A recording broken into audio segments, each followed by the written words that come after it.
Our top story, Congress MP Rahul Gandhi hit out at the Modi government. Speaking in Lok Sabha, the Congress leader targeted Prime Minister, saying the idea of a king is back and accused the BJP of weakening India. He also took on the government over China, saying China will act and the government will be responsible for anything that happens.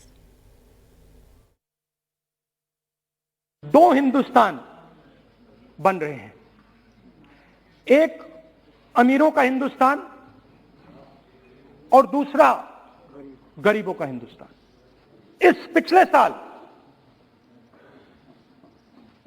3 crore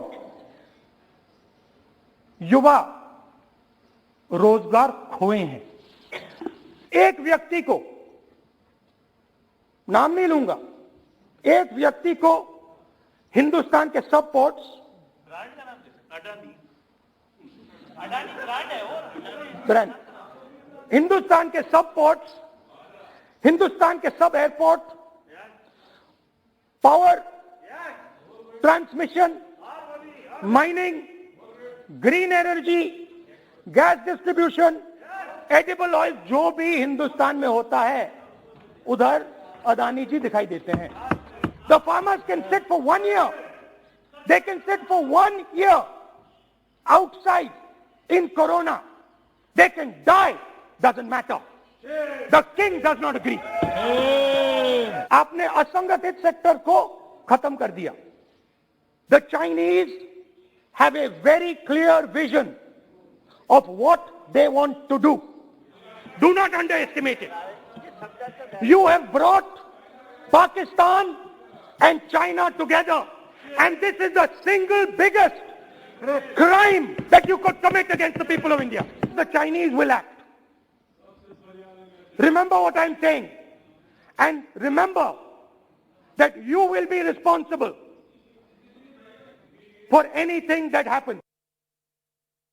All right, so that was Rahul Gandhi in Parliament yesterday evening. Now the government and BJP have attacked him over the speech, accusing him of making a directionless, confused speech without any understanding of India's history. Rahul Gandhi स्वयं एक confused आदमी है. He is a confused leader, and जो confuse होता है वो सहज रूप से ऐसे ही बात बोलेंगे. और चाइना के बारे में कहते हुए इनको कम से कम इतिहास का ज्ञान तो रहना चाहिए. अभी चीन हमारे बॉर्डर शेयर कर रहे हैं तो वो तिब्बत के कारण कर रहे हैं. ये तिब्बत का समस्या कोई खड़ा किया है तो कांग्रेस पार्टी किया है. Well, let's take a look now at what's happening in Uttar Pradesh, and top leaders heading to Western UP. Remember, the first phase of elections in Uttar Pradesh begins from the 10th of February, and it starts from the western part of the state and then moves eastward. Now, today there will be 3 public rallies by Home Minister Amit Shah and door-to-door campaigns by him. UP Deputy Chief Minister Keshav Maurya will be filing his nomination from Sirathu today. Also, Jayant and Akhilesh will be addressing another press conference, this time in Bulandshahr. And remember, this area is very Jat dominated. Therefore, it's key that Jayant and Akhilesh have been holding these joint press conferences, as Jayant is the Jat leader. 3 public meetings by Rajnath Singh to be held today, and Congress leader Priyanka Gandhi will also be conducting a door-to-door campaign in Bulandshahr. Meanwhile, it's now 3 chief ministers versus the centre. Telangana's chief minister K. Chandrasekhar Rao has said that he does not see state elections as semi-finals for 2024. Tamil Nadu chief minister M.K. Stalin has asked the opposition for a social justice front, while Bengal's chief minister Mamata Banerjee said they will fight the Lok Sabha in coming elections. Opposition space at the top just got a bit more crowded, with 3 chief ministers making a national pitch for unity against the BJP, a space the Congress is trying to dominate. Significantly, both Mamata Banerjee of Bengal and K. Chandrasekhar Rao of Telangana have criticized the Congress. Some political analysts say that no serious opposition unity can happen without the Congress.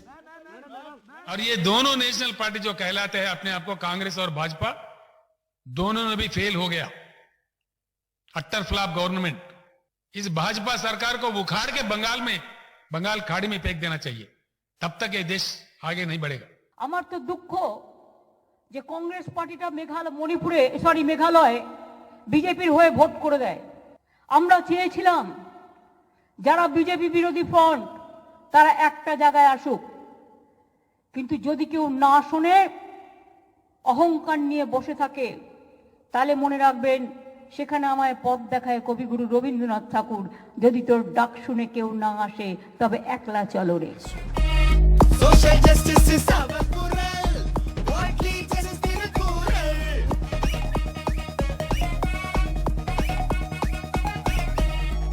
Tamil Nadu's M.K. Stalin launched this musical video projecting him as a national leader for social justice, while separately writing to Sonia Gandhi and 36 other leaders of political parties calling for a federation. This federation will provide prompt suggestions for all states to adhere to laws related to social justice. Everything for everyone will be the base of this federation. This will be a federation that work to achieve the principles of federalism. At least 2 chief ministers are planning their political travels. KCR has already met Tamil Nadu Chief Minister M.K. Stalin, RJD leader Tejasvi Yadav, Kerala Chief Minister Pinarayi Vijayan, other senior leaders of the left, and will shortly meet Maharashtra Chief Minister Uddhav Thackeray, and is targeting Modi personally. Bengal election este gadda menchukoni Rabindranath Tagore la kanapadaali puraniyam. Tamil Nadu election este lungi kattuko gida ava ఈ ట్రిక్కుల మీద భారతదేశానికి current వస్తుందా? Punjab election ఉంటే సర్దార్జీ పగిడి పెట్టాలి, Manipur election ఉంటే అక్కడ టోపీ పెట్టాలి, ఉత్తరాఖండ్లో ఉంటే ఉత్తరాఖండ్ టోపీ పెట్టాలి, గిరి టోపీలా. Mamata Banerjee says they will contest in UP for the Lok Sabha elections in 2024, the state which propelled the Narendra Modi government to power twice. हमारा यूनिट है यूपी में काम कर रहा है, वो यूनिट हम लोकसभा में हम लड़ेंगे. So far, 3 chief ministers have spoken about working together nationally. For KCR, the Congress so far has been the main opposition in Telangana, but now the BJP is going on the aggressive and trying to occupy that space. So, KCR needs to keep the BJP in check on domestic turf as well. In Hyderabad with camera person Nagaraju, Uma Sudhir, NDTV. Now, an interesting news just days ahead of the Congress planning to announce its chief minister face in Punjab. The Supreme Court will hear a petition to reconsider the quantum of punishment for Navjot Singh Sidhu, who was let off in 2018 with a fine of just 1,000 rupees in a 1998 road rage case. In May 2018, the top court had set aside the Punjab and Haryana High Court order convicting Sidhu of culpable homicide and awarding him a 3-year jail term. It acquitted the Congress MLA of grave charges but held him guilty of the minor offence of causing hurt under Section 323. And the outcome of the review petition, however, is unlikely to impact Sidhu's political career because under the Representation of People's Act, it is only a jail term of 2 years or more that can lead to disqualification of a sitting MP or an MLA. Now, staying with news of Punjab and chief ministerial face for the Congress after Rahul Gandhi's announcement last week that the Congress would be announcing the CM face based on feedback from party workers. The party launched an exercise to get responses from the general public by way of a tele-poll, besides seeking feedback internally from party workers and the candidates for the assembly polls. But there's been a googly by Congress leader Sunil Jakhar. Mohammad Ghazali reports. ਸਤਿ ਸ਼੍ਰੀ ਅਕਾਲ ਜੀ, ਮੈਂ ਭਾਰਤੀ ਰਾਸ਼ਟਰੀ ਕਾਂਗਰਸ ਨਵੀਂ ਦਿੱਲੀ ਵੱਲੋਂ ਗੱਲ ਕਰ ਰਹੀ ਹਾਂ। ਅਸੀਂ ਮੁੱਖ ਮੰਤਰੀ ਪੰਜਾਬ ਦੇ ਅਹੁਦੇ ਦੇ ਉਮੀਦਵਾਰ ਦੀ ਚੋਣ ਲਈ ਤੁਹਾਡੀ ਰਾਏ ਲੈਣਾ ਚਾਹੁੰਦੇ ਹਾਂ। ਜੇ ਤੁਹਾਡੀ ਰਾਏ ਹੈ ਕਿ ਚਰਨਜੀਤ ਸਿੰਘ ਚੰਨੀ ਪੰਜਾਬ ਦੇ ਮੁੱਖ ਮੰਤਰੀ ਦਾ ਚਿਹਰਾ ਹੋਣਾ ਚਾਹੀਦਾ ਤਾਂ 20 ਤੋਂ ਬਾਅਦ 1 ਦਬਾਓ। ਜੇਕਰ ਤੁਹਾਨੂੰ ਲੱਗਦਾ ਹੈ ਕਿ ਨਵਜੋਤ ਸਿੰਘ ਸਿੱਧੂ ਦਾ ਚਿਹਰਾ ਮੁੱਖ ਮੰਤਰੀ ਪੰਜਾਬ ਹੋਣਾ ਚਾਹੀਦਾ ਹੈ ਤਾਂ 20 ਤੋਂ ਬਾਅਦ 2 ਦਬਾਓ। ਤੇ ਜੇ ਤੁਸੀਂ ਮਹਿਸੂਸ ਕਰਦੇ ਹੋ ਕਿ ਕਾਂਗਰਸ ਨੂੰ ਮੁੱਖ ਮੰਤਰੀ ਪੰਜਾਬ ਦੇ ਚਿਹਰੇ ਤੋਂ ਗਿਣਾ ਜਾਣਾ ਚਾਹੀਦਾ ਹੈ ਤਾਂ 20 ਤੋਂ ਬਾਅਦ 3 ਦਬਾਓ। ਧੰਨਵਾਦ। This is the tele-poll that the Congress is conducting in Punjab as it attempts to pick a chief minister face, including an option to go without a chief minister face. Fueling further confusion, Sunil Jakhar, the Congress former state president, claims he got the most support from Congress MLAs to replace Amrinder Singh.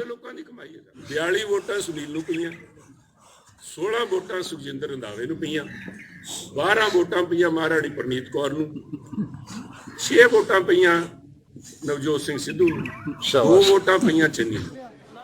People in Channi's constituency haven't received the call, but they say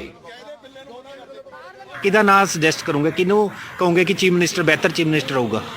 Channi ਹੋਊਗਾ ਜੀ। Chief minister ਤਾਂ ਕਿਹੜੇ ਕੰਮ ਚੰਨੀ ਨੇ ਵਧੀਆ ਕਰੇ, ਇਸ ਤੱਕੜੇ ਹੋ ਗਈ ਆਵੇ।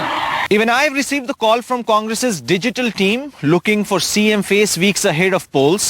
But the bigger question is that will it only boost their chances or create another leadership crisis in Punjab Congress? With camera person Ashwini Mehra, Mohammad Ghazali for NDTV. Now, BSP Chief Mayawati finally began her election campaign with a rally in Agra yesterday, which has a high density of scheduled caste votes. The four-time Chief Minister, who's been out of power for a decade, has rarely been in the public eye in the run-up to the election. But she said she's been working for the party all this while and lashed out at both the BJP and the SP. BSP Chief Mayawati finally entering the poll fray. Her destination, Agra. The district has a high density of SC voters, her core voter base. The four-time Chief Minister answered the biggest question being asked, where was she all this while? पिछले लगभग 1 साल से मैं लखनऊ में ही रहकर अपनी party को मजबूत बनाने के कार्य में लग गई थी। The BSP chief, whose party has been played down by critics as a marginal player in this election, lashed out at both the SP and the BJP, accusing the ruling party of dividing castes for narrow gains.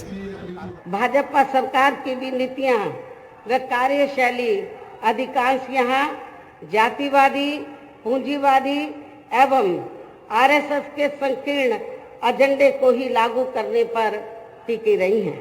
हर प्रकार के अपराध भी काफी ज्यादा बढ़े हैं। खासकर दलित व महिलाएं भी इस सरकार में कतई भी सुरक्षित नहीं रही हैं। Choosing Agra is strategic for Mayawati. The district is known as the Dalit capital of Uttar Pradesh. It has 9 assembly seats, 2 of which are reserved for SCs. Until 2017, this was a BSP stronghold. In 2017, though, the BJP won all 9 seats here, mainly due to the non-Jatav Dalits like Valmikis, Parsis and Katiks shifting. The Dalits in UP comprise roughly 21% of the population and the Jatavs form over 50% of this Dalit electorate, making it the dominant subcaste. At Mayawati's rally, supporters say they feel cheated by the BJP. Businessman हो, कुछ भी हो, जितने भी थे बिल्कुल इतने शांतिपूर्वक अपना धंधा व्यापार सब चला रहे थे और इस सरकार ने तो इतनी हद कर दी है कि जो धंधे व्यापार है वो बिल्कुल ही चौपट हो गए हैं। लॉ एंड ऑर्डर था बहन जी की सरकार में, गरीब तबका का आदमी व्यक्ति जाता था थाने में, उसकी रिपोर्ट लिखी जाती थी, आज तो लिखी नहीं जाती है।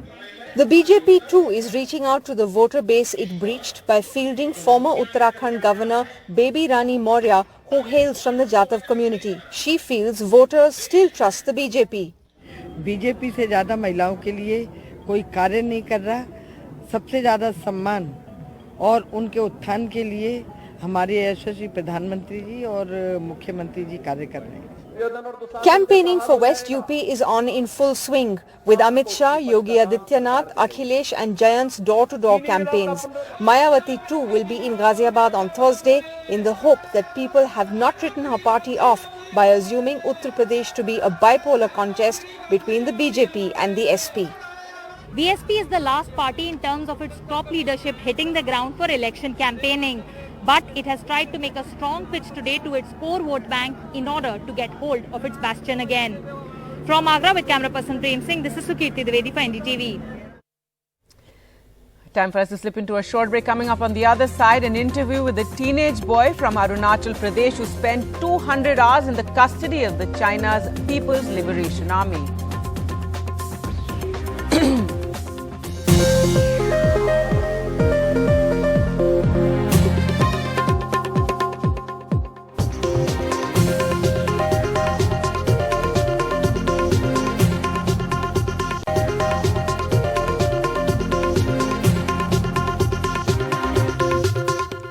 Well, Welcome back. Miram Taran, the teenage boy from Arunachal Pradesh who spent around 200 hours in the custody of China's People's Liberation Army, says he feared for his life and had no idea what was happening to him. Speaking to NDTV, he says he was tied up, kicked and given electric shocks. His hunting partner managed to escape by pointing a gun at the Chinese soldiers.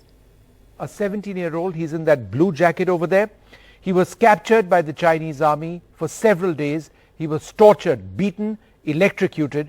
And Johnny Ying is 27 years old on the right. His friend, they were together in a part of Arunachal Pradesh right near the international boundary. Johnny managed to escape. Miram did not, and he was tortured. I began this interview earlier today by asking Miram what exactly happened. हमको जोनी और हम दोनों शिकार करने गया था, तो जोनी का पास तो गन था, मेरे पास तो बंदूक नहीं था, तो इसके लिए हम दोनों को घेर रहा था। तो जोनी जो अपना बंदूक दिखा के वो निकल गया। मेरे पास तो गन ही नहीं था, तो हमको घेर ले वो लोग। घेरने के बाद पकड़ के बांधा, उसके बाद थोड़ा 2 मिनट ऐसे अंदर ले गया फिर उसके बाद उसमें रोक किया, बांधने के बाद हमको मास्क बंद करके ले गया, अंदर में ले जाके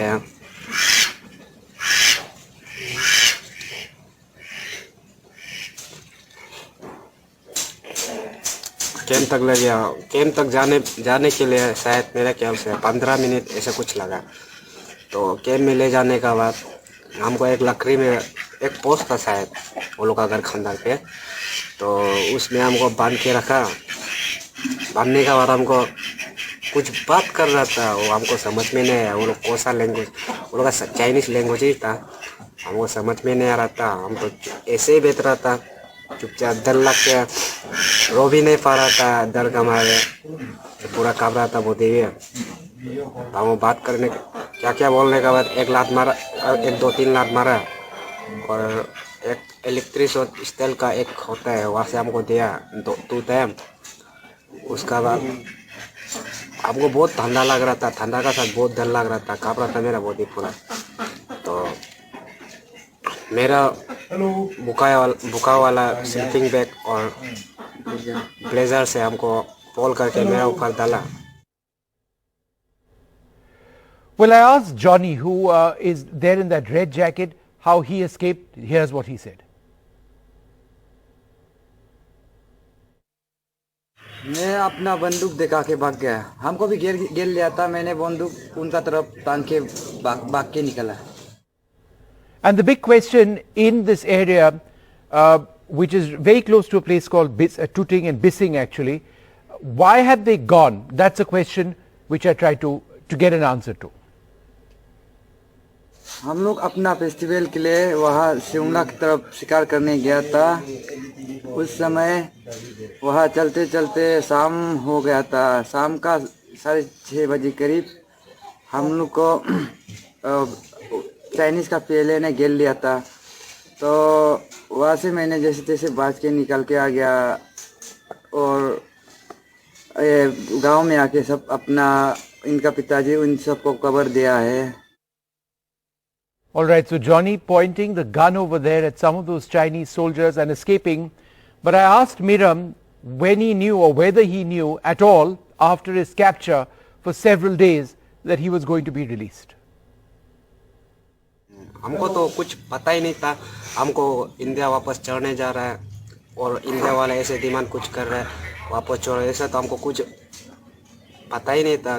तो हमको जब ले जाते समय को तो हम तो सोच रहा था कि हमको वो लोग का सिटी के अंदर ले जाके मार देगा, ऐसा हम तो मेरा दिमाग में सोच रहा था।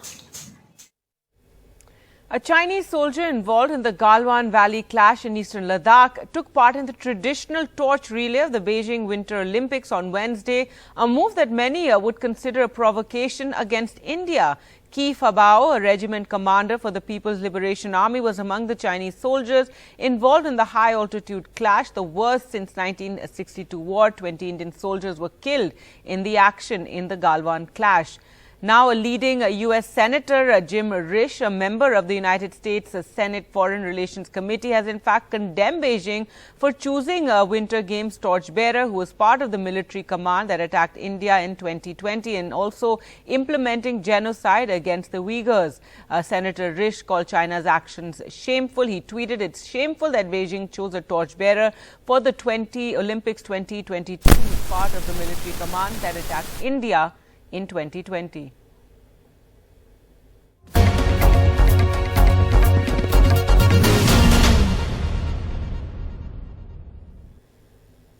Welcome back. Let's get you COVID news now. A COVID outbreak has hit the Indian cricket team as 4 players, openers Shikhar Dhawan, Ruturaj Gaikwad, middle order batter Shreyas Iyer and net bowler Navdeep Saini tested positive for the virus along with 3 support staff during their mandatory isolation period before the start of the West Indies series.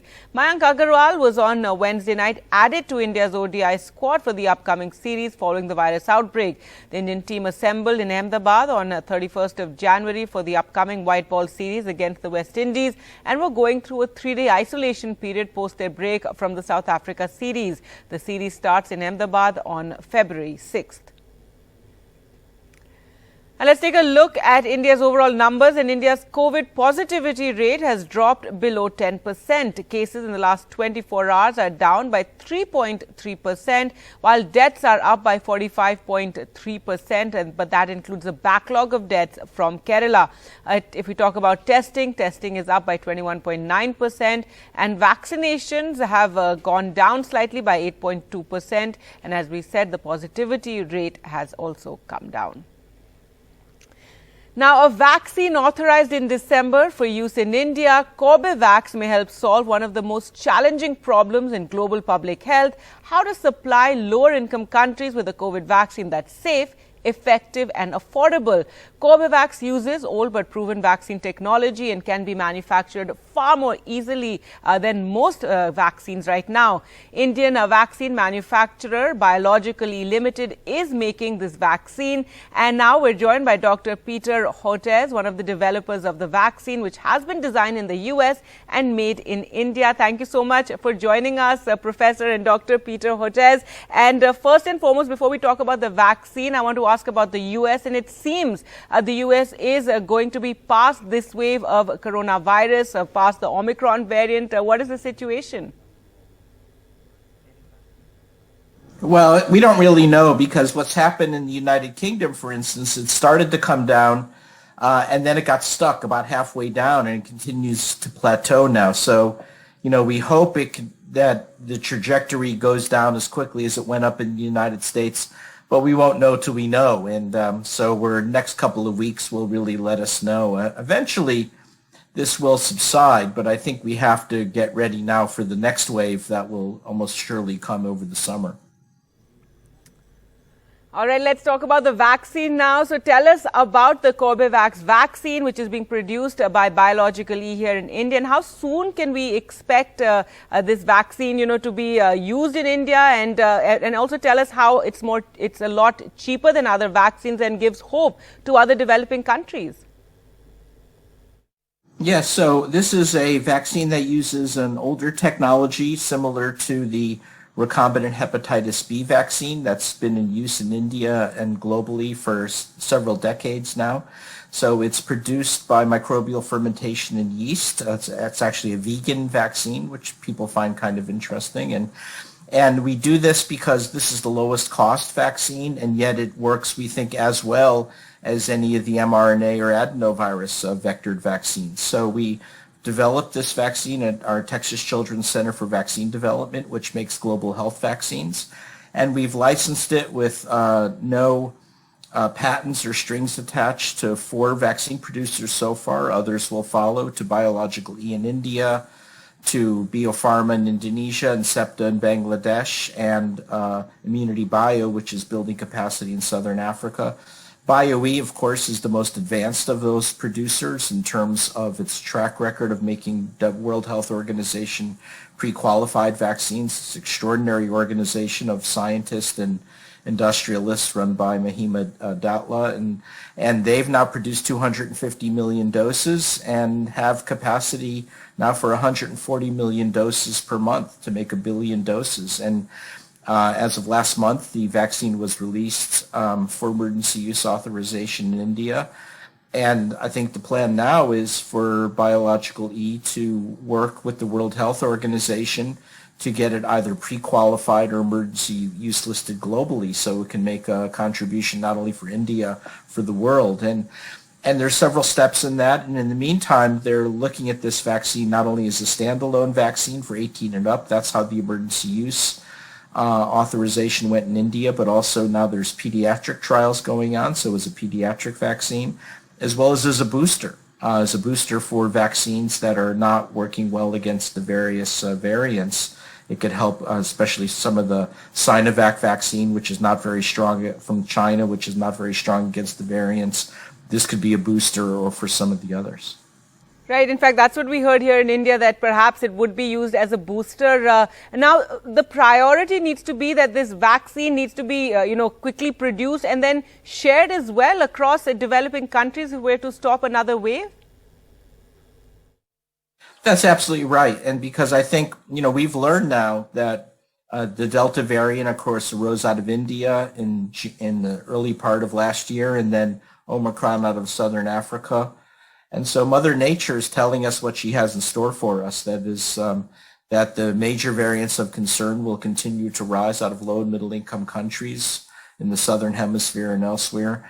And so that means it makes it especially important for that commitment to vaccinate the world. And that's been unfortunate that the countries in the Northern Hemisphere, the US, Canada, European countries, the UK, very much looked after themselves and made enough vaccine for themselves and interesting new technology vaccines. But there was never consideration about the rest of the world. And that's what's very special about India. India has got enormous capacity for producing vaccines, has been making the vaccines for the world for decades. This is, I call it India's gift to the world. And I think that's going to be a really important story, that ultimately it's India and countries like India that save the day in terms of COVID-19. Well, thank you so much for saying that. And are you hopeful now that the developed countries, as you said, the Northern Hemisphere countries, have now realized that it is no point giving booster after booster to their own citizens if they're not going to help ensure that other countries are able to vaccinate their populations as well? I think we have to change the vaccine ecosystem. It's too dependent on the multinational companies and North America and Europe to kind of hand a few crumbs over to the rest of the world, and we cannot operate that way anymore. The big vaccine producers in India deserve global support. I think that's one. Also, there's still very much a colonial mentality out there, and what do I mean by that? Well, in terms of global use for a vaccine, you can work through the World Health Organization, or as an alternative path, you can work through one of what are 6 so-called stringent regulators. And then that is adequate for dissemination globally. And who are the 6? US, Canada, Australia, the European Medicine Agencies, UK, and Japan. So what's missing there? Of course, what's missing is the developing country regulatory authorities, even though they've got enormous experience. India, Brazil are on the outside looking in, like Jude the Obscure, and we've got to fix that, right? I think I've been very impressed with the Indian Regulatory Authority, the DCGI. They are deserving to be considered, I think, a stringent regulatory authority, as is maybe 1 or 2 others, and that's going to be the answer as well. It's, there is this colonial style control over the vaccine production facilities and release globally, and this all has to change. And if we've certainly learned this with COVID-19, because the consequences for the low and middle income countries have been devastating. The African continent remains unvaccinated pretty much. Much of Southeast Asia remains unvaccinated. Many countries in Latin America remain unvaccinated. It's unacceptable. And the way you fix this model is you have, the multinational companies, I have nothing against them. You know, they do important work. They contribute to the Gavi Alliance, but we cannot rely only on them. And we cannot rely only on the regulatory authorities in North America and Europe. What we've got to do is broaden this to include the vaccine producers in India. They are deserving of that status. The vaccine producers in places like Brazil and their regulatory authorities, and broaden the governance for global health to be more inclusive. All right. So just donating vaccines is not enough. Donate the know-how as well, the intelligence behind it. Doctor, what do we know about, the Omicron variant now, in terms of reinfection and immunity? Well, we're still learning. There's a new preprint that came out on medRxiv yesterday, and it's suggesting, and again, it's still early on, that Omicron infection is not producing very durable immunity at all and may resemble some of the upper respiratory coronaviruses. So what that means is even after this Omicron wave passes through India, passes through the US, we will still be vulnerable to the next variants to come. And what does this mean now? It seems like it's going to be this endless cycle of, getting more boosters of the vaccines and more variants emerging? Well, we don't know for sure, but I don't think so. I'm actually more optimistic. I think if we can empower organizations like BioE to really help vaccinate the world, I think we can end this pandemic, but we have to enable them to do that. And we have to let BioE make those billion doses and deliver it for the world and maybe other organizations like it. And that's the answer. But the bar is high. I mean, if you think about the numbers, right, there are 1 billion people in sub-Saharan Africa, 1 billion people in the smaller low-income Southeast Asian countries, 1 billion people in Latin America and the Caribbean. That's 3 billion people. If we're talking 2 or 3 billion doses, that's 6 to 9 billion doses. And that's where people fail to understand the scale of this. I mean, the Biden administration boasted, and I like President Biden quite a bit, but he boasted that the U.S. government has done more than any other country in terms of donating doses, 400 million. It's not anything close to what we need. We need 9 billion doses, and we don't need it by 2023 or 2024. We need it now. And so this is why we've got to empower organizations like Biological E to just let them do their work and not put roadblocks in. All right, thank you so much, Dr. Peter Hotez, for speaking to us here at NDTV, and thank you for your work. Well, with that, time for us to slip into a short break. Coming up on the other side, India beat Australia by 96 runs in the Under-19 World Cup to enter the final.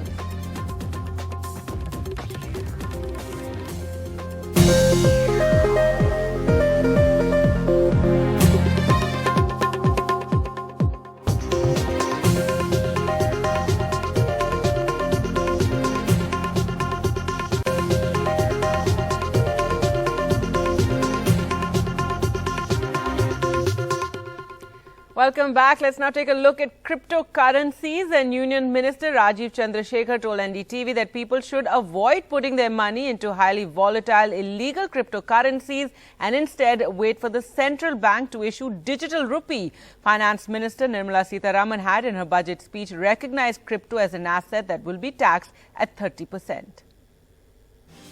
Budget 2022, 30% tax on sale or transfer of digital assets. Was it good or bad for the crypto community? जो एक ambiguity था, जो एक लोगों में एक grey area था कि हम भारत में ये बैन होगा या रेगुलेट होगा, उसका एक सीधा एक उत्तर आ गया है कल के बजट में कि यहाँ पे बैन नहीं होगा. ये जो युवा लोग इसको स्पेक्युलेटिव एसेट्स लेकर सोच रहे हैं, वो न करें. Stakeholders for now have mixed responses. Ashish Singhal, founder and CEO of CoinSwitch Kuber, tweeted, "We hope to work with the government to help bring crypto asset taxation at par with other asset classes and participate in the central government's vision to promote economic growth." Nishal Shetty, founder CEO of WazirX India, tweeted, "Budget has ensured a very bright future for Indian crypto ecosystem. Government has legitimized the industry, no more fear to build, everyone can participate." Sumit Gupta, co-founder and CEO at CoinDCX, tweeted, "For the crypto industry, the budget was largely positive, albeit slightly bittersweet. But this is just the beginning for the larger process of mass adoption." While the exchanges are optimistic, end users feel taxing crypto at par with gambling is a bitter pill. With a 30% flat rate of tax, 1% TDS, on the whole, I have taken this very positively, primarily because our biggest complaint was a complete regulatory vacuum. The fact that the first step has been taken is seen as very positive. For a smaller investor or for somebody who was earning his income from crypto, for that individual, it really does matter a lot. From the time when there was an imprisonment that was proposed for holding crypto, I think we have come a long way. There's a bit of lack of clarity on this. Like, for example, cryptocurrencies are not bounded by exchange. I can take my crypto out and start trading on decentralized exchange. So how government is going to tackle that? And apart from that, it's a really big step. Government is also working on their digital currency which runs on blockchain. By imposing a 30% tax on cryptocurrency trading, I just feel like I'm being discouraged as a common man. Overall, the move seems to be in the right direction. There are concerns, however, of current adoption levels to hold up with high taxation rates. For now, all eyes on when will India adopt the crypto regulations bill. Sonal Mehrotra Kapoor, NDTV. Westland, one of the largest publishing houses in India, is being shut down by e-commerce giant Amazon, a move which will disappoint and has disappointed many across the country. The publishing company had been acquired by Amazon earlier and has published several works of several best-selling authors, including Amish Tripathi, Chetan Bhagat, among others. Here's a report.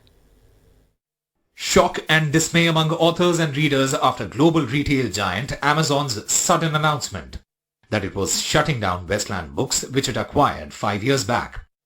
It was a moment of great shock for me. This is so because when the book was published, initially we were looking for a publisher for the book. It was not easy to find a publisher because most publishers thought of it as a very controversial topic, and Westland was unafraid to take such a risk. Many authors questioned the decision to shut down the publishing house, not just because many of the books published were critical of the government, but also because many of the authors were bestsellers like Chetan Bhagat and Amish Tripathi. Like every other author, my immediate reaction is anger, sadness, and great disappointment that Amazon just decided to close down Westland overnight. They gave space to authors whose names you and I would have never heard if not for Westland. Many took to social media to express their disappointment. The readers as well as booksellers have expressed surprise and disappointment over the sudden decision. It is surprising that they were shut down overnight. Especially the smaller authors will suffer because till somebody gets to them and they can reach to somebody to publish their books. Westland, if it is, we rate them in the top 3, so that is the rating. And all the books are doing very well and well reproduced and famous authors. So surprising. Yeah, we are surprised to hear this. The publisher thanked readers and writers for the online outpouring of affection. In a statement, Amazon said, "After a thorough review, we have made the difficult decision to no longer operate Westland, that they are working closely with employees, authors, agents and distribution partners on this transition. And they remain committed to innovating for customers in India." The news of Amazon shutting down Westland Books has come as a shock and disappointment for many in the literary world. And while the top-selling authors can always find other publishers for their books, it's not going to be that easy a task for the smaller ones. With camera person Gauri Prasad and Sam Daniel in Chennai, I'm Akshay Dongre for NDTV. Hello and welcome. You're watching Good Morning India. I'm Gargi Rawat. Our top story, Congress MP Rahul Gandhi on Wednesday evening hit out at the Modi government. Speaking in Lok Sabha, the Congress leader targeted Prime Minister Modi, saying the idea of the king is back, and accused the BJP of weakening India. He also took on the government over China, saying China will act and the government will be responsible for anything that happens. दो हिंदुस्तान बन रहे हैं, एक अमीरों का हिंदुस्तान और दूसरा गरीबों का हिंदुस्तान। इस पिछले साल 3 करोड़ युवा रोजगार खोए हैं। एक व्यक्ति को, नाम नहीं लूंगा, एक व्यक्ति को हिंदुस्तान के सब पोर्ट्स,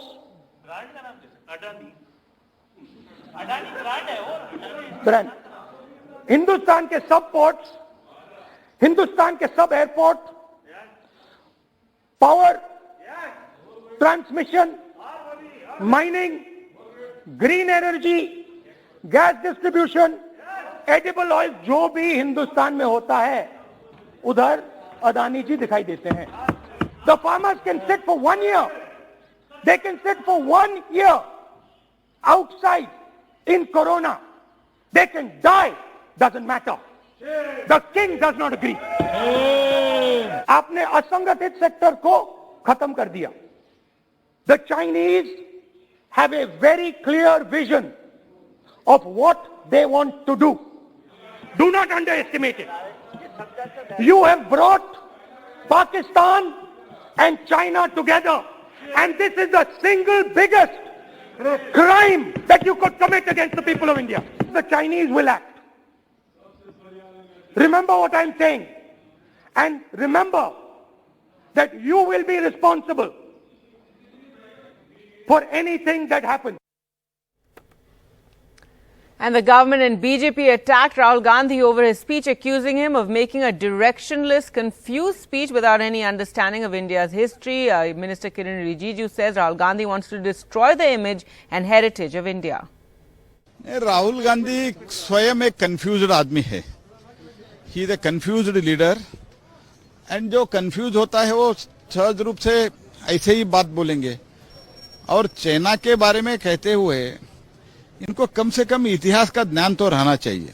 अभी चीन हमारे बॉर्डर शेयर कर रहे हैं तो वो तिब्बत के कारण कर रहे हैं. ये तिब्बत का समस्या कोई खड़ा किया है तो कांग्रेस पार्टी किया है. I personally don't take Rahul Gandhi seriously and his thinking, his senseless remarks all the time. But because he is a leader of his political party and he has spoken these words on the floor of the house, I have to take note of these very, very serious charges he has leveled against the constitutional authorities. Rahul Gandhi and his team, they keep praising Pakistan. They go to Pakistan and they talk in favor of Pakistan. Rahul Gandhi goes to Chinese embassy. He enjoys a personal private level meeting with the Chinese ambassador. Rahul Gandhi, day and night, desires to destroy the image and heritage of India. All right, let's now focus on all the elections.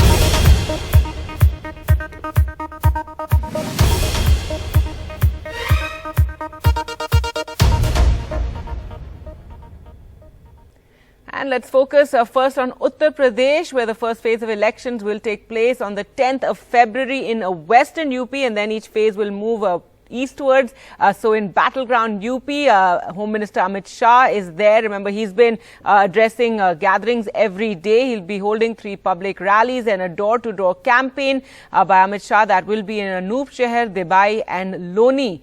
UP Deputy Chief Minister Keshav Maurya will be filing his nomination today from Sirathu, while Jayant and Akhilesh Yadav will be holding a press conference in Bulandshahr. Remember, they've been holding a series of these joint press conferences, and Jayant Chaudhary is a Jat leader, and the Jat vote, of course, the big focus in Western UP.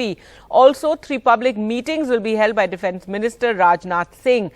Congress's Priyanka Gandhi Vadra will be holding a door-to-door campaign in Bulandshahr, while Mayawati, who addressed her first gathering yesterday in Agra, will be holding a public meeting in Ghaziabad. Meanwhile, it's now 3 chief ministers versus the centre. Telangana's chief minister, K. Chandrasekhar Rao, has said that he does not see state elections as the semi-final for 2024, while Tamil Nadu chief minister M.K. Stalin has asked opposition for a social justice front, and Bengal's chief minister Mamata Banerjee said that they will fight the Lok Sabha in 2024 in UP as well. The opposition space at the top just got a bit more crowded, with 3 chief ministers making a national pitch for unity against the BJP, a space the Congress is trying to dominate. Significantly, both Mamata Banerjee of Bengal and K. Chandrasekhar Rao of Telangana have criticized the Congress. Some political analysts say that no serious opposition unity can happen without the Congress. और ये दोनों national party जो कहलाते हैं अपने आप को कांग्रेस और भाजपा, दोनों में भी फेल हो गया. Attar flop government. इस भाजपा सरकार को उखाड़ के बंगाल खाड़ी में फेंक देना चाहिए. तब तक ये देश आगे नहीं बढ़ेगा. আমার তো দুঃখ যে কংগ্রেস পার্টিটা মেঘালয় বিজেপির হয়ে ভোট করে দেয়. আমরা চেয়েছিলাম যারা বিজেপি বিরোধী ফ্রন্ট তারা একটা জায়গায় আসুক, কিন্তু যদি কেউ না শুনে অহংকার নিয়ে বসে থাকে তাহলে মনে রাখবেন সেখানে আমায় পথ দেখায় কবিগুরু রবীন্দ্রনাথ ঠাকুর, যদি তোর ডাক শুনে কেউ না আসে তবে একলা চলো রে. Social justice is our plural. Widely justice in a plural.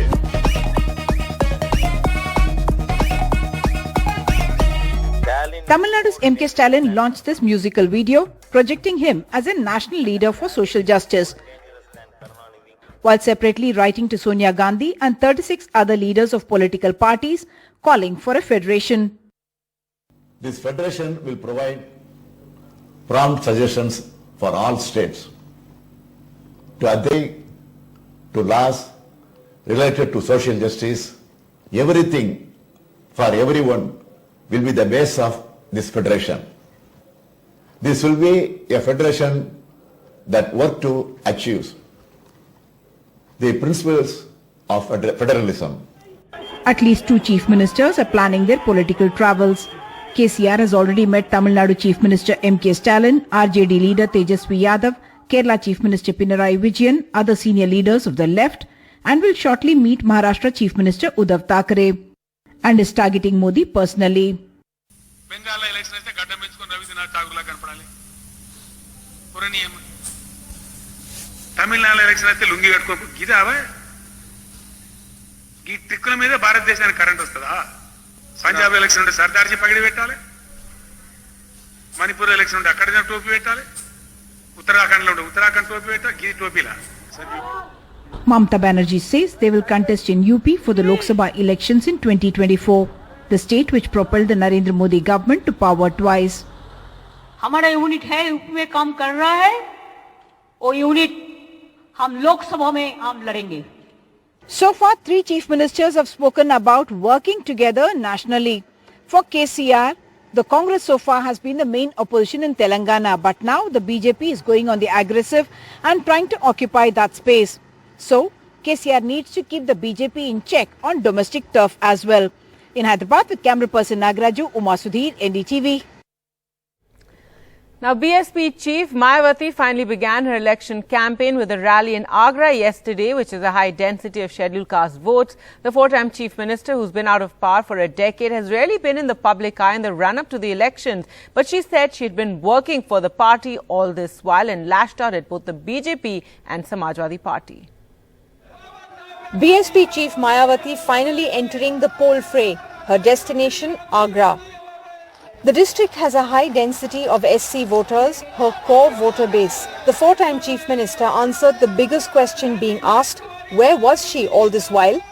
पिछले लगभग 1 साल से मैं लखनऊ में ही रहकर अपनी पार्टी को मजबूत बनाने के कार्य में लग गई थी. The BSP chief, whose party has been played down by critics as a marginal player in this election, lashed out at both the SP and the BJP, accusing the ruling party of dividing castes for narrow gains. Bhajpa सरकार की भी नीतियां व कार्यशैली अधिकांश यहाँ जातिवादी, पूंजीवादी एवं आरएसएस के संकीर्ण एजेंडे को ही लागू करने पर टिकी रही हैं. हर प्रकार के अपराध भी काफी ज्यादा बढ़े हैं. खासकर दलित व महिलाएं भी इस सरकार में कतई भी सुरक्षित नहीं रही हैं. Choosing Agra is strategic for Mayawati. The district is known as the Dalit capital of Uttar Pradesh. It has 9 assembly seats, 2 of which are reserved for SCs. Until 2017, this was a BSP stronghold. In 2017, though, the BJP won all 9 seats here, mainly due to the non-Jatav Dalits like Valmikis, Parsis and Katiks shifting. The Dalits in UP comprise roughly 21% of the population, and the Jatavs form over 50% of this Dalit electorate, making it the dominant subcaste. At Mayawati's rally, supporters say they feel cheated by the BJP. Businessman हो कुछ भी हो जितने भी थे बिल्कुल इतने शांतिपूर्वक अपना धंधा व्यापार सब चला रहे थे और इस सरकार ने तो इतनी हद कर दी है कि जो धंधे व्यापार हैं वो बिल्कुल ही चौपट हो गए हैं। लॉ एंड ऑर्डर था बेंजी की सरकार में, गरीब तबका का आदमी व्यक्ति जाता था थाने में, उसकी रिपोर्ट लिखी जाती थी, आज तो लिखी नहीं जाती है। The BJP too is reaching out to the voter base it breached by fielding former Uttarakhand Governor Baby Rani Maurya, who hails from the Jatav community. She feels voters still trust the BJP. BJP से ज्यादा महिलाओं के लिए कोई कार्य नहीं कर रहा, सबसे ज्यादा सम्मान और उनके उत्थान के लिए हमारे यशस्वी प्रधानमंत्री जी और मुख्यमंत्री जी कार्य कर रहे हैं। Campaigning for West UP is on in full swing, with Amit Shah, Yogi Adityanath, Akhilesh and Jayant's door-to-door campaigns. Mayawati too will be in Ghaziabad on Thursday in the hope that people have not written her party off by assuming Uttar Pradesh to be a bipolar contest between the BJP and the SP. BSP is the last party in terms of its top leadership hitting the ground for election campaigning. But it has tried to make a strong pitch today to its core vote bank in order to get hold of its bastion again. From Agra with camera person Prem Singh, this is Sukirti Dwivedi for NDTV. Now, just days ahead of the Congress's plan to announce its chief ministerial face in Punjab, whether it will be Channi or Sidhu, the Supreme Court will hear a petition to reconsider the quantum of punishment for Navjot Singh Sidhu, who was let off in 2018 with a fine of just 1,000 rupees in a 1998 road rage case. In May 2018, the top court had set aside the Punjab and Haryana High Court order convicting Sidhu of culpable homicide and awarding him a 3-year jail term. Well, let's go across to Ghazali for more on this story. And Ghazali, the timing of this is very curious, given that it's coming just ahead of the Punjab elections and ahead of the Congress announcement on chief ministerial face. This case coming up before the Supreme Court. Yeah, very curious timing because just a couple of days ahead, because Congress sources are saying that maybe the party will announce the CM face on 6th of February. But this case has come up suddenly and fresh troubles for Sidhu, though the outcome of the review petition is unlikely to impact Sidhu's political career because under the Representation of the People Act, it is only a jail term of 2 years or more than that, which can lead to disqualification of a sitting MP or an MLA.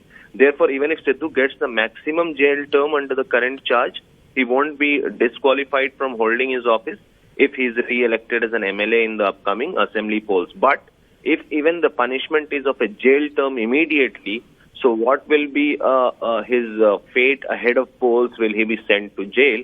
Or whatever the court decides, that needs to be seen. But just days ahead of party deliberating upon that who should be the CM face, this is certainly a fresh trouble for Navjot Singh Sidhu. All right, Ghazali, thanks so much for joining us with those details. Time for us to slip into a short break. Coming up on the other side, we speak to the Arunachal teenager who spent around 200 hours in the custody of China's People's Liberation Army.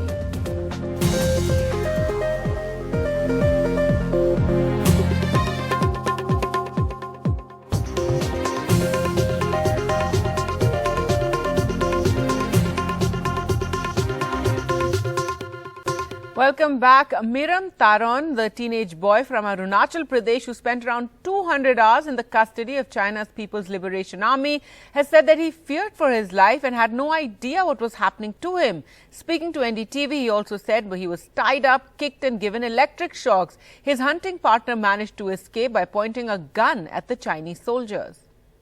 A 17-year-old, he's in that blue jacket over there. He was captured by the Chinese army for several days. He was tortured, beaten, electrocuted. And Johnny Ying is 27 years old on the right. His friend, they were together in a part of Arunachal Pradesh right near the international boundary. Johnny managed to escape. Miram did not, and he was tortured. I began this interview earlier today by asking Miram what exactly happened. हमको जोनी और हम दोनों शिकार करने गया था, तो जोनी का पास तो गन था, मेरा पास तो बंदूक नहीं था, तो इसके लिए हम दोनों को घेर रहा था। तो जोनी जो अपना बंदूक दिखा के वो निकल गया। मेरा पास तो गन ही नहीं था, तो हमको घेर ले वो लोग। घेरने के बाद पकड़ के बांधा, उसके बाद थोड़ा 2 मिनट ऐसे अंदर ले गया। फिर उसके बाद उसमें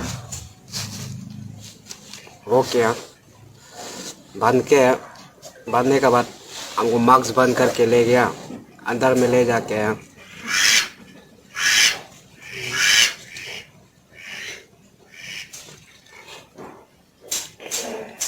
कैंप तक ले गया। कैंप तक जाने के लिए शायद मेरे ख्याल से 15 मिनट ऐसा कुछ लगा। तो कैंप में ले जाने के बाद हमको एक लकड़ी में एक पोस्ट था शायद वो लोग का घर खंडर पे, तो उसमें हमको बांध के रखा। बांधने के बाद हमको कुछ बात कर रहा था, वो हमको समझ में नहीं आया। वो लोग कौन सा लैंग्वेज, वो लोग का चाइनीज़ लैंग्वेज ही था, हमको समझ में नहीं आ रहा था। हम तो ऐसे ही बैठ रहा था चुपचाप, डर लग के रो भी नहीं पा रहा था, डर का मारे पूरा काँप रहा था वो देवी। हम बात करने क्या बोलने के बाद एक लात मारा, एक 2-3 लात मारा, और एक इलेक्ट्रिक स्टाइल का एक होता है वहाँ से हमको दिया 2 टाइम। उसका बाद हमको बहुत ठंडा लग रहा था, ठंडा का साथ बहुत डर लग रहा था, काँप रहा था मेरा बॉडी पूरा। तो मेरा बुका वाला स्लीपिंग बैग और ब्लेजर से हमको पोल करके मेरा ऊपर डाला। Well, I asked Johnny, who is there in that red jacket, how he escaped. Here's what he said. मैं अपना बंदूक दिखा के भाग गया। हमको भी घेर लिया था, मैंने बंदूक उनका तरफ तान के भाग के निकला। And the big question in this area, which is very close to a place called Tooting and Bissing actually, why have they gone? That's a question which I try to get an answer to. हम लोग अपना festival के लिए वहाँ शिमला की तरफ शिकार करने गया था। उस समय वहाँ चलते चलते शाम हो गया था। शाम का 6:30 बजे करीब हम लोग को चाइनीज़ का पेले ने घेर लिया था। तो वहाँ से मैंने जैसे तैसे बच के निकल के आ गया और गांव में आके सब अपना इनका पिताजी उन सबको कवर दिया है। All right, so Johnny pointing the gun over there at some of those Chinese soldiers and escaping. But I asked Miram when he knew or whether he knew at all after his capture for several days that he was going to be released. हमको तो कुछ पता ही नहीं था। हमको India वापस चढ़ने जा रहा है और इंडिया वाले ऐसे डिमांड कुछ कर रहे हैं वापस चढ़े, ऐसा तो हमको कुछ पता ही नहीं था। तो हमको जब ले जाते समय को तो हम तो सोच रहा था कि हमको वो लोग का सिटी के अंदर ले जाके मार देगा, ऐसे हम तो मेरा दिमाग में सोच रहा था।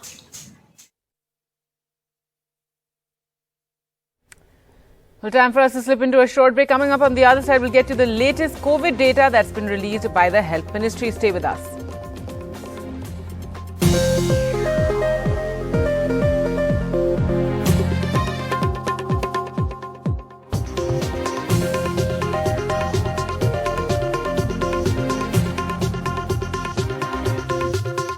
Welcome back. Well, let's now get to the latest COVID numbers, and 1,72,433 new cases have been recorded in the last 24 hours. The daily positivity rate is 10.99%. Also, the weekly positivity rate is 12.98%, and 1,008 deaths have been reported in this last 24 hours. But this also includes a backlog of deaths from Kerala, 335. Let's go across to Meher now for more. And Meher, give us more details. And Kerala every day has been adding hundreds of backlog deaths. Exactly, Gargi. So in the last 24 hours, we recorded a marginal increase in COVID cases, 1,72,433. This is around 11,000 more than yesterday. And daily positivity rate has also climbed up slightly to now 10.99%, almost 11% positivity.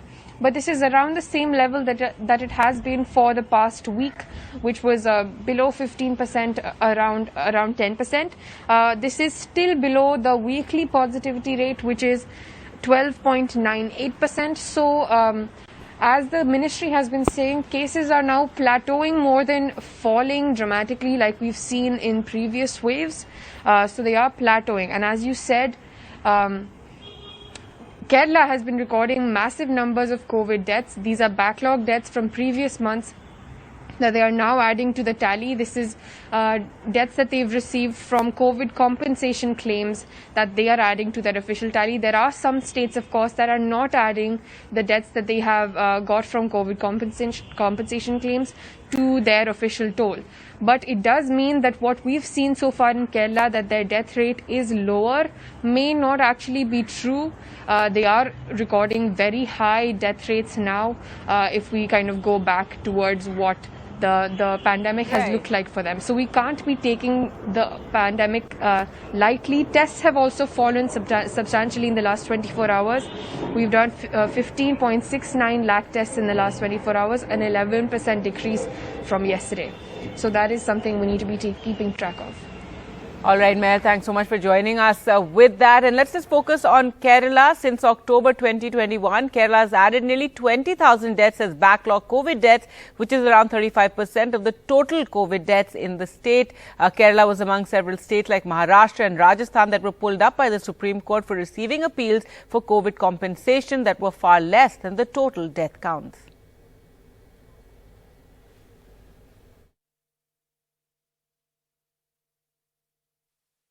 "23-year-old Amarnath has come to meet his local ward councillor seeking help with his petition for the COVID death compensation of his 76-year-old grandmother, Pauline Francis. His earlier appeal on 26th October was cancelled on technical grounds and he has been asked to apply again. June 5th കഴിഞ്ഞ വർഷം June 5th മരിക്കുന്നത്. അപ്പോൾ June 5th മരിക്കുന്ന സമയത്ത് നമ്മൾ മരിച്ചു അതെല്ലാം കഴിഞ്ഞ ശേഷം ഹോസ്പിറ്റലിൽ നിന്ന് കിട്ടിയ ഡീറ്റെയിൽസ് അതുപോലെ തന്നെ പേപ്പേഴ്സ് കാര്യങ്ങളെല്ലാം കൊണ്ടുപോയി നമ്മൾ ഡെത്തിന് വേണ്ടിയിട്ടുള്ള സർട്ടിഫിക്കറ്റിന് വേണ്ടിയിട്ടുള്ള ആപ്ലിക്കേഷൻ കൊടുത്തു. ഫുഡ് കഴിച്ച് ഞാൻ തിരിച്ച് പോവുകയാണ്. അപ്പോൾ ഈ പോകുന്ന സമയത്ത് പോലും അവർ പറയുന്നു അവിടെ നിന്ന് പേപ്പർ വന്നില്ല, അവിടെ നിന്ന് വിളിച്ച് പറഞ്ഞില്ല. അവസാനം ഞാൻ രണ്ടാമത് എന്നെ DMOയിൽ പറഞ്ഞയച്ചു. DMOയിൽ പറഞ്ഞയച്ചപ്പോഴാണ് പറഞ്ഞത് ക്യാൻസൽ ചെയ്യാനുള്ള എല്ലാ നടപടി തുടങ്ങിയിട്ടുണ്ട്, ക്യാൻസൽ ചെയ്ത് തരാം, വിളിച്ച് പറയാമെന്ന് പറഞ്ഞു. At the outskirts of Thiruvananthapuram, the Shanmugam councillor, Seraphine Freddy, has received the compensation for the death of her COVID-hit husband just last night. She had filed her appeal in October. Like many councillors across Kerala, she is reaching out to ward members who lost their loved ones due to COVID recently, helping them petition for compensation as well as others whose earlier petitions were rejected on technical grounds. നമ്മൾ ഇത് appeal കൊടുത്തതിൻ്റെ മെസ്സേജൊക്കെ വന്നിരുന്നു നമ്മുടെ ഫോണിൽ. പിന്നെ നാളെ ഇതുവരെ ഒരു കാര്യങ്ങളും നമുക്കറിയാൻ പറ്റുന്നില്ല. ഓരോരുത്തർക്കും കാശ് വീണു എന്ന് പറയുന്നു. നമുക്കതിനെപ്പറ്റി ഒന്നും അറിയില്ലായിരുന്നു. സഹായിക്കുന്നു എന്ന് പറഞ്ഞാൽ ഇപ്പോൾ 23-ാം തീയതി എൻ്റെ വാർഡിൽ 2 കോവിഡ് ഡെത്തുണ്ടായിരുന്നു. ഇപ്പോൾ 2 വീട്ടുകാർക്കും ഈ ബോഡി ആശുപത്രിയിൽ കൊണ്ടുപോകാനുള്ളതും എല്ലാ കാര്യങ്ങളും ചെയ്ത് സഹായിക്കുകയും അവരോട് ഞാൻ പറഞ്ഞിട്ടുണ്ട്, എന്തായാലും അടക്കം കഴിഞ്ഞതിന് ശേഷം നിങ്ങളിപ്പോൾ എത്രയും പെട്ടെന്ന് ഡെത്ത് സർട്ടിഫിക്കറ്റ് കൊടുക്കുകയും ഡെത്ത് സർട്ടിഫിക്കറ്റിന് വേണ്ടി അപേക്ഷ കൊടുക്കുകയും നിങ്ങൾക്ക് പിന്നെ മരിച്ചയാളുടെ ഒരു 50,000 രൂപ നമുക്ക് കിട്ടും. അപ്പോൾ അതിന് ഇന്ന തരത്തിൽ ഇന്ന പേപ്പറുകളുണ്ട്, അതെല്ലാം വാങ്ങിച്ചുകൊണ്ട്. Apart from Kerala, several other state governments like Maharashtra, West Bengal, Rajasthan were pulled up by the Supreme Court for poor compensation claims filed in contrast to the COVID death counts in the state. Well, the challenge before even a state like Kerala, which is well known for its active local self-government as well as grassroots healthcare, is to be able to overcome the bureaucratic delays as well as the modern age technical challenges for ordinary citizens to be able to get their compensation well in time. With camera person SP Babu, Sneha Koshi for NDTV. Now, COVID outbreak has hit the Indian cricket team as 4 players, openers Shikhar Dhawan, Ruturaj Gaikwad, middle order batter Shreyas Iyer and net bowler Navdeep Saini all tested positive for COVID along with 3 support staff. Mayank Agarwal was on Wednesday night then added to India's ODI squad for the upcoming series following this outbreak. The Indian team assembled in Ahmedabad on 31st of January for the upcoming white ball series against West Indies and were going through a 3-day isolation period post their break from the South Africa series. The series starts in Ahmedabad on the 6th of February. Well, let's now take a look at the weather, and it's snowing in Shimla. It's also raining in Delhi. Let's go across to Divya for the latest. Gargi, what a morning it's been. It's windy, it's raining in the national capital and it's been snowing in Shimla. Well, heavy snowfall and rainfall is expected over Himachal Pradesh as well as Uttarakhand between today and tomorrow. There are multiple weather systems that are coming together, which is why the minimum temperature has come up in many parts of the north. It is feeling a little warmer, especially last night. It was warm and that's because of the western disturbance, which means there's a cloud cover and which is why the minimum temperature goes up. But as this weather system will pass, we will see that the temperatures will dip. So this will extend the cold spell that we have in the northern part of the country. As far as the minimum temperatures are concerned, they're slightly on the higher side. Delhi coming at 11 degrees Celsius. Well, the weather system that's in place, we have in fact Mahesh Palawat of SkyMet joining us to take us through how long will this weather system last and what's caused this snowfall and rainfall in the northern part of the country.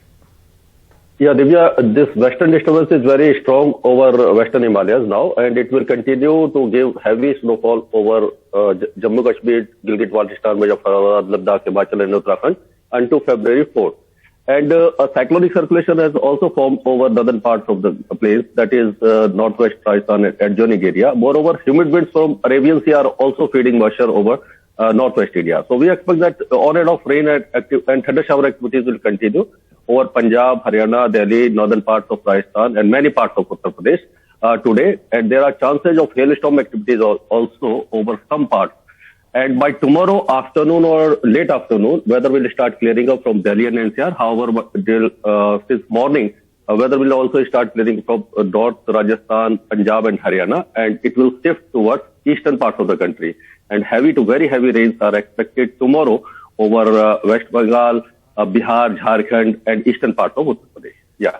Right. Mahesh, what kind of rainfall can we expect in the national capital and adjoining areas? And is this normal? How regular or normal is this for this time of the year?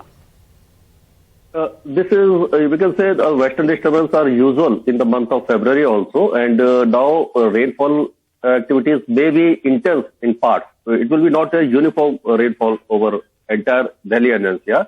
But some areas may get intense showers for, say, half an hour.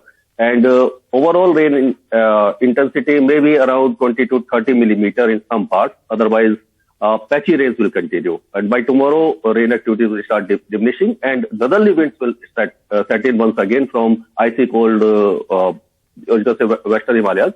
And dipping the temperature, which is as of now, it is 11 degrees plus 3 degrees above normal. And temperatures may come down to 7 or 8 degrees in next 24 to 48 hours. Thereafter, the temperatures may fall further by around 6 degrees Celsius. So we can say winter are here to stay.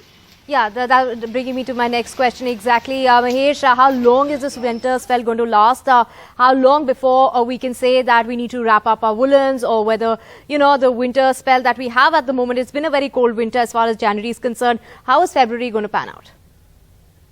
See, whenever there is intense snowfall over western Himalayas, the northern winds traveling from snow-clad mountains, they penetrate up to Telangana. And we can say for after the cessation of rainfall by force, next 3 to 4 days there will be chilly weather over northern plains, including central parts of the country, and temperatures will be below normal, particularly minimum temperatures. Sun will be out, but icy cold winds, or you can say cold and dry winds, will give a feel of a dip in air will be there. And we can say extended winter is anticipated this time of year, and by February 20, only the temperatures will start rising, and until then, you should not pack up your woolen. Right, that's very good news, Mahesh. But we did see some shots and visuals coming in from Shimla. It's been snowing. Take us through which are the areas in Himachal Pradesh which can expect snowfall in the coming 24 to 48 hours, and also in Uttarakhand.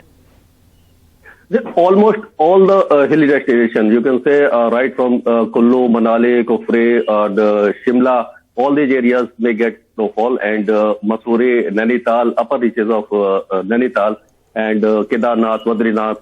We can say almost entire Uttarakhand, Himachal Pradesh and Jammu Kashmir are going to receive moderate to heavy snowfall for another 24 hours until February 4, until tomorrow. Thereafter, weather will start clearing up. Right. Thank you so much, Mahesh, for joining us with all those details. Mahesh giving us good news that it's going to be an extended winter, and up until the end of February, we can expect the weather to remain cold, and it's the wind chill factor is going to be, in fact, dominant at the moment. So it is going to be windy and going to be very cold, also raining. So do keep an umbrella handy. With that, it's a wrap on this bulletin. News and updates will continue on the other side. Stay with us.